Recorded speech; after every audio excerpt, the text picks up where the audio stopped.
This is a national emergency. Our work here will ensure a peace mankind has never seen.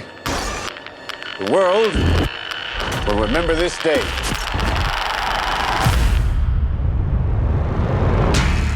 This is arguably the most important story of our time. The stakes really couldn't be any higher.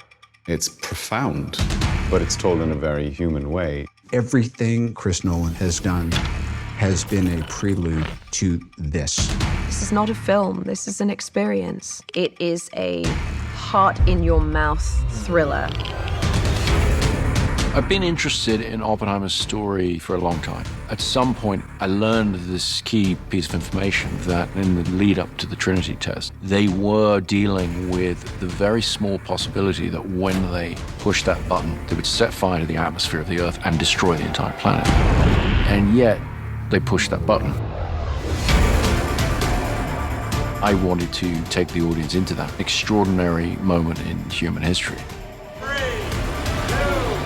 1, 0. All America's industrial might and scientific innovation connected here. A secret laboratory. Cillian playing Oppenheimer was the centerpiece of the film, but I knew that he was going to need the most extraordinary ensemble around him. Let's go recruit some scientists. The people involved in the Manhattan Project were charismatic individuals. They're very talented. The world that Oppenheimer inhabits is filled with rock star scientists. And I think because we have all these fantastic actors, you really buy that. It felt like I was playing sports with some of the best athletes. Every single person has come to set knowing that they have been hired because somewhere along the line, Chris thought that you did a good job. And this goes for crew as well. Action! My preference is to always do things in camera as much as possible. It sets a big challenge for every department to actually bring the reality of a thing there for the actors. Every crew member on this film has to adjust their work for the IMAX screen. IMAX can contain 18K resolution per frame, which is by far more than any digital camera. It gets thrown up on a gigantic screen, and the moment you watch it, it's very evident. The quality is unprecedented. This is a story of America in the 20th century, so I think it can be painted on that big of a canvas, and what better way to do that but with IMAX cameras. Why would we go to the middle of nowhere for who knows how long? I always try to use real locations as much as possible. With location shooting or sets, the more things can just be real, the better they're going to feel to the audience. There's almost no studio work on this film. Everything is location. The sets were built in such a way that they felt incredibly authentic. We built our Los Alamos at Ghost Ranch, New Mexico, which is along the same mountain range that Los Alamos proper sits on. This was very important, and I based all of this on research. We built all of these buildings 360. We want it to feel like you are right there, you are in this is happening, this is real. This isn't a backlot.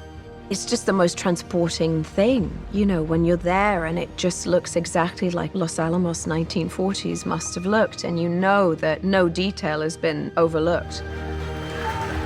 You know, we also shot in a huge amount of the real locations. We shot in Oppenheimer's house, in Los Alamos. We shot in Princeton.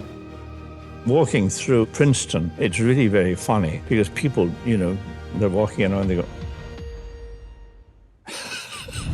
Shooting those scenes, playing the characters who really had versions of these events happen there, you just get a real charge out of it, you know? This is a matter of life and death. But I can perform this miracle. When you do Chris's movies, things that when you read a script you normally would think would be visual effects, you know that you're going to be doing this stuff practically. They had to film the world of quantum physics. Their whole unit was one big science project. I was daily very jealous. It's kind of back to the old days. We did a lot of experimentation. We came up with some very interesting analog methods of how to approach this, all of which was leading to the Trinity test, which had to feel nightmarish and terrifying in a way that computer graphics never really is. What we were able to get into the finished film, to me, is extraordinarily beautiful, but also very frightening. Working with this whole team was such a great camaraderie, and with the commonality of we are going to get this in camera. I love Chris's dedication to that. It really speaks to Chris and the way he directs. All of the energy goes around the camera. Like, we're all here to do the same thing. Chris makes films for theaters, for movie-going audiences. So you want to see that as it's designed to be seen. Watching this very different sort of film on that big screen, it sort of makes you gasp. You're right in their experience.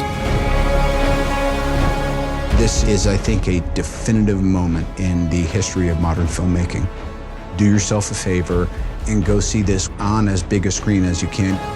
With the sound design and the score and the emotionality of it, this is an unforgettable, unmissable experience in a theater.